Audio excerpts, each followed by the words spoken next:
Hello friends, स्वागत है आपका हमारे YouTube channel MP sky academy में। आज के इस वीडियो में हम पाठ योजना बनाना सीखेंगे जो कि यातायात एवं सुरक्षा पर है। इसका प्रकरण है यातायात एवं सुरक्षा। तो सबसे पहले आपको पता होगा कि पाठ योजना बनाने के लिए, पाठ योजना को इंग्लिश में कहते हैं लेसन प्लान।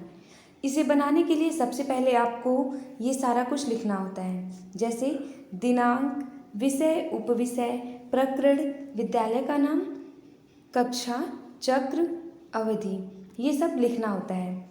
तो ये सब आप चाहें तो ऐसे लिखें जैसे इसमें लिखा गया है, या फिर आप चाहें तो बॉक्स बना करके लिख सकते हैं। बॉक्स बना के लिखने का मतलब है इस तरीके से लिखना। बॉक्स बनाएं और इसमें सारा कुछ लिख सकते हैं। हमारे चैनल पे और भी वीडियो हैं पुराने जो कि दिए गए हैं, उसमें से आप देख सकते हैं। उसमें कुछ वीडियो हैं जिसमें बॉक्स बनाया गया है। जो इतिहास का लेसन प्लान है, हिस्ट्री का, उसमें बॉक्स बना करके दिया गया है। सबसे पहले लिखते हैं, इतना लिखने के बाद प्रकरण लिख देते हैं। प्रकरण लिखे हैं हम यातायात एवं सुरक्षा। फिर आपको लिखना है सामान्य उद्देश्य। सामान्य उद्देश्य सबसे पहले लिखते हैं। सामान्य उद्देश्य जो पूरे विषय से संबंधित होता है, जैसे नागरिक शास्त्र आप पढ़ाने जा रहे हो तो ये नागरिक शास्त्र विषय से होगा। जो भी उद्देश्य है, नागरिक शास्त्र विषय का जो उद्देश्य है वो इसका उद्देश्य होगा। जैसे इसमें पहला दिया हुआ है, छात्रों में नागरिक शास्त्र विषय के प्रति रुचि उत्पन्न करना। दूसरा है, छात्रों को नागरिक शास्त्र विषय के सिद्धांतों, नियमों एवं तथ्यों से अवगत कराना। फिर तीसरा है, छात्रों में नागरिक शास्त्र विषय के प्रति तार्किक क्षमता को विकसित करना। इस तरह से सब आप लिखेंगे। फिर इसके बाद नेक्स्ट है, छात्रों में मानसिक शक्ति का विकास करना। छात्रों में लोकतांत्रिक मूल्यों, समानता, स्वतंत्रता के गुणों का विकास करना। छात्रों में आदर्श नागरिक गुणों का विकास करना। ये सब हम लिखेंगे इसमें। फिर नेक्स्ट है, इसके बाद से है, छात्रों में राष्ट्र प्रेम, देश प्रेम एवं देशभक्ति की भावना का विकास करना। छात्रों में सामाजिक समरूपता, सद्भाव एवं विश्व बंधुत्व के गुणों का विकास करना। फिर है, विषय के ज्ञान का दैनिक जीवन में उपयोग करने की क्षमता विकसित करना। ये सब सामान्य उद्देश्य में लिख देंगे। इसके बाद आएगा विशिष्ट उद्देश्य। विशिष्ट उद्देश्य में लिखेंगे सबसे पहला ज्ञानात्मक उद्देश्य। ज्ञानात्मक उद्देश्य में जो भी चीज़ आप बच्चों को बता रहे हैं उसमें बच्चे अर्थ परिभाषा बताना सीख जाते हैं। बच्चे अर्थ परिभाषा बता लेते हैं और उसके बाद से, जैसे इसमें लिखा गया है, पहला, छात्र दुर्घटना के विषय में ज्ञान प्राप्त कर सकेंगे। छात्र दुर्घटना को परिभाषित कर सकेंगे। ये आपने बता दिया। दूसरा आता है बोधात्मक उद्देश्य। बोधात्मक उद्देश्य में लिखेंगे, छात्र दुर्घटना के कारणों को बता सकेंगे। बोधात्मक उद्देश्य में बच्चे अंतर करना, तुलना करना, ये सारी चीज़ें सीख जाते हैं। दूसरा है, छात्र यातायात दुर्घटना से बचाव के उपायों का चयन कर सकेंगे। इसके बाद से है प्रयोगात्मक उद्देश्य। प्रयोगात्मक उद्देश्य में हम लिखेंगे, प्रयोगात्मक उद्देश्य में बच्चे उन चीज़ों को अपने दैनिक जीवन में प्रयोग कर सकते हैं, जैसे कि छात्र यातायात दुर्घटना के कारणों की जांच कर सकेंगे। छात्र सुरक्षा पर आधारित नाटक और एकांकी प्रस्तुत कर सकेंगे। छात्र यातायात सुरक्षा पर आधारित जन जागरूकता अभियान प्रस्तुत कर सकते हैं। इसके बाद से आप लिखेंगे सहायक सामग्री। सहायक सामग्री में जो भी चीज़ें आप अपने साथ लेकर के जाते हैं जिससे आपको पढ़ाने में सुविधा हो, बच्चों को समझने में सुविधा हो, वो आसानी से चीज़ों को समझ जाएं, वो सारी चीज़ें आप सहायक सामग्री में लिखेंगे। इसमें चॉक, डस्टर, लपेट, श्यामपट्ट, जो भी चीज़ आप ले जाएंगे वो लिखा जाता है। फिर लिखते हैं पूर्व ज्ञान। पूर्व ज्ञान में लिखना होता है, छात्र यातायात के बारे में सामान्य जानकारी रखते हैं। इसके बाद से हम लिखेंगे प्रस्तावना प्रश्न। प्रस्तावना प्रश्न में आपको इस तरह से लिखना होता है, एक तरफ क्रमांक, छात्राध्यापक कथन, छात्र कथन। अगर आप छात्राध्यापिका हैं तो यहाँ छात्राध्यापिका लिखें। इसमें आप 3 से 5 प्रश्न पूछ सकते हैं और सारे प्रश्न जिग जैग मोशन में होने चाहिए। जैसे इसमें 5 प्रश्न पूछा गया है। जिग जैग मोशन का पूछने का मतलब ये होता है, जो भी प्रश्न आप पूछ रहे हैं बच्चे उसका आंसर दिए, अब उसी प्रश्न से आपको दूसरा प्रश्न शुरू करना है, उस उत्तर से आपको दूसरा प्रश्न बनाना होता है। जैसे इसमें पहला प्रश्न पूछा गया, बच्चों आप एक स्थान से दूसरे स्थान पर जाने के लिए किसका उपयोग करते हैं? बच्चों ने बताया, कुछ ने बताया साइकिल, स्कूटर, टेम्पो आदि। दूसरा प्रश्न आपको इन्हीं सब का यूज करके बनाना है। आप बनाएंगे क्वेश्चन, साइकिल, टेम्पो ये सब कहाँ चलती हैं? तो बच्चे बताएंगे सड़क पर चलती हैं। उसके बाद से आप तीसरा प्रश्न करेंगे बच्चों से, सड़क पर हमें कैसे चलना चाहिए? बच्चे बोलेंगे सावधानी से चलना चाहिए। फिर आप चौथा प्रश्न पूछेंगे अपना कि अगर सड़क पर सावधानी से नहीं चलेंगे तो क्या होगा? बच्चे बताएंगे दुर्घटना हो, यातायात दुर्घटना होगा। तो आप प्रश्न पूछेंगे यातायात दुर्घटना के बारे में आप क्या जानते हैं? तो ये बच्चों के लिए समस्यात्मक प्रश्न है। अब आपको अपना जो पढ़ाना है वो पढ़ाने से पहले उद्देश्य कथन करना है। उद्देश्य कथन में आप बोलेंगे, बच्चों आज हम यातायात एवं सुरक्षा के बारे में विस्तृत अध्ययन करेंगे। फिर आप प्रस्तुतिकरण देंगे। प्रस्तुतिकरण में आपको बताना होगा, पहले आपको लिखना होगा ऐसे, शिक्षण बिंदु और छात्राध्यापक कथन, छात्राध्यापिका कथन, छात्र कथन और शिक्षण विधि। अगर आप चाहें तो शिक्षण विधि लिखें, नहीं चाहें तो नहीं लिखें। कुछ टीचर इसे लिखवाते हैं, कुछ नहीं लिखवाते हैं।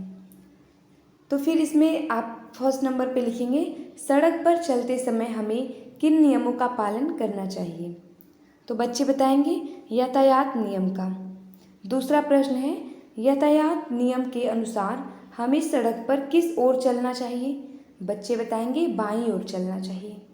तीसरा प्रश्न, छात्र यातायात नियम के अनुसार बाईं ओर से ना चलने पर क्या होगा? बच्चे बोलेंगे दुर्घटना होगा। फिर आप प्रश्न पूछेंगे, यातायात दुर्घटना के बारे में आप क्या जानते हैं? ये बच्चों के लिए समस्यात्मक प्रश्न हैं। अब आपको प्रस्तुतिकरण करना है तो उसमें शिक्षण बिंदु में आप लिखेंगे यातायात सुरक्षा। अब यातायात सुरक्षा के बारे में आप स्पष्टीकरण देंगे बच्चों को, यानी यातायात सुरक्षा के बारे में आप बच्चों को पढ़ाएंगे, बताएंगे। पढ़ाने बताने के लिए आप ऐसे बताएंगे, सड़क पार करते समय सदैव ट्रैफिक की ओर देखें और सड़क और उसकी ओर ध्यान दें। सड़क के दोनों तरफ देखकर ही सड़क पार करना चाहिए। ट्रैफिक सिग्नल के कुछ नियम होते हैं, जैसे सिग्नल की लाल बत्ती जलने पर रुक जाएं, हरी बत्ती जलने पर आगे बढ़ें तथा पीली बत्ती जलने पर प्रतीक्षा करें। रात में वाहन चलाते समय संकेतिक का प्रयोग करें। इस तरह से आप बच्चों को बताएंगे। और छात्र कथन में आपको लिखना होगा, छात्र ध्यानपूर्वक सुनते हैं। इतना आप लिखेंगे। उसके बाद से आपको बताना है, नेक्स्ट पेज पे हम आते हैं, उसमें भी शिक्षण बिंदु में आप इसी तरह से बताएंगे बच्चों को और ये सारा कुछ आप लिखेंगे, बताएंगे, स्पष्टीकरण देंगे बच्चों को। ये सब आप लिख सकते हैं। वीडियो ज़्यादा लंबा होगा इसलिए इसे हम बोल करके नहीं बता रहे हैं, आप इसमें देख सकते हैं। फिर इसमें है छात्र ध्यानपूर्वक सुनेंगे, इस तरीके से आप लिख सकते हैं। फिर बोधात्मक प्रश्न, ऐसे बीच बीच में आपको प्रश्न देखने को मिलेगा, कहीं विचारात्मक प्रश्न, कहीं बोधात्मक प्रश्न, तो ऐसे प्रश्न आपको देखने को मिलेंगे। जैसे यहाँ पर बोधात्मक प्रश्न पूछा गया है। बोधात्मक प्रश्न यानी जो आप पढ़ा रहे हो उसी में से आप बच्चों से कुछ प्रश्न पूछते रहोगे बीच बीच में, ताकि ये पता चले कि बच्चों को समझ में आ रहा है कि नहीं, वो सुन रहे हैं कि नहीं, सीख रहे हैं कि नहीं, ये पता चलता रहे। फिर आप श्यामपट्ट सारांश लिखते हैं।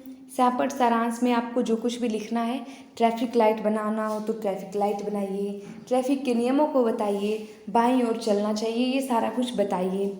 फिर निरीक्षण कार्य में आप लिखेंगे, छात्राध्यापक द्वारा कक्षा में घूम घूम कर निरीक्षण किया गया।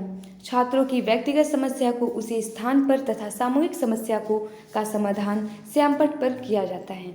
फिर आप मूल्यांकन प्रश्न बच्चों से पूछते हैं, सड़क पार करते समय किसकी तरफ देखना चाहिए।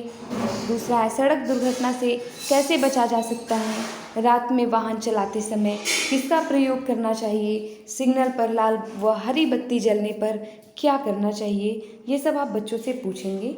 फिर आप गृह कार्य देंगे बच्चों को, घर से कुछ होमवर्क देंगे लाने के लिए। सभी छात्र यातायात के नियमों को पढ़कर आएं। कराए गए सभी प्रश्नों के उत्तर याद करके आएं। ये आप होमवर्क दे देंगे बच्चों को, गृह कार्य देंगे। फिर यहाँ पर जो लिखा हुआ है, आलोचना या सुझाव और हस्ताक्षर यानी पर्यवेक्षक का हस्ताक्षर। जो टीचर आपकी टीचिंग आकर के पीछे बैठ के देखते हैं लोग, टीचर लोग, तो आते हैं टीचर, देखते हैं कि आप कैसे पढ़ा रहे हैं, तो वो अपना जो भी आलोचना सुझाव देना होता है वो ऐसे लिख देते हैं। हस्ताक्षर अपना सिग्नेचर करते हैं लोग, जैसे यहाँ पे सिग्नेचर किया गया है, और इस तरह से वो लोग लिखते हैं। जैसे फर्स्ट लिखा गया है, सैंपट लेखन सही है, अच्छा है, ये लिख दिए। या फिर सुधार करें। सैंपट लेखन यानी बोर्ड पे आप जो लिख रहे हैं ब्लैक बोर्ड पे, वो कैसा है। छात्र शिक्षण में रुचि ले रहे हैं, अगर आप जो पढ़ा रहे हैं बच्चे उसमें इंटरेस्ट ले रहे हैं या नहीं ले रहे हैं, ये सब टीचर लिखेंगे। छात्रों से पूर्ण उत्तर प्राप्त करें। कोई बच्चा किसी आंसर को बता रहा है तो उसे कोशिश करें कि वो पूरा पूरा बताने की कोशिश करें। व्याख्यान ठीक एवं कक्षा के अनुरूप है। जो आप पढ़ा रहे हैं वो जो बच्चे सुन रहे हैं वहाँ तक आपकी आवाज़ जा रही है कि नहीं, सही से पढ़ा रहे हैं कि नहीं, वो सारा कुछ इसमें लिख देते हैं। इस तरीके से लेसन प्लान बनाया जाता है। 1 बाय 1 आप एक एक पेज को देख सकते हैं। जैसे ये फर्स्ट पेज पर है, फिर सेकंड पेज का है, विशिष्ट उद्देश्य लिखा गया है। फिर इसमें पूर्व ज्ञान सहायक सामग्री है, उसके बाद प्रस्तावना प्रश्न है, फिर उद्देश्य कथन, फिर प्रस्तुतिकरण। प्रस्तुतिकरण के बाद आता है आपका सैंपट सारांश, फिर निरीक्षण कार्य, मूल्यांकन प्रश्न, गृह कार्य, उसके बाद लास्ट में आलोचना या सुझाव लिखिए, हस्ताक्षर पर्यवेक्षक। अगर आपको और भी अच्छे से इसे जानना है तो हमारे चैनल पर ही प्लेलिस्ट दिया गया है, हिस्ट्री का और सिविक्स का लेसन प्लान है, उसे आप पुनः एक बार देख लें, वो और भी अच्छे से बताया गया है। अगर आपको किसी भी तरह की कोई भी दिक्कत होती है तो आप कमेंट करके पूछ सकते हैं। धन्यवाद।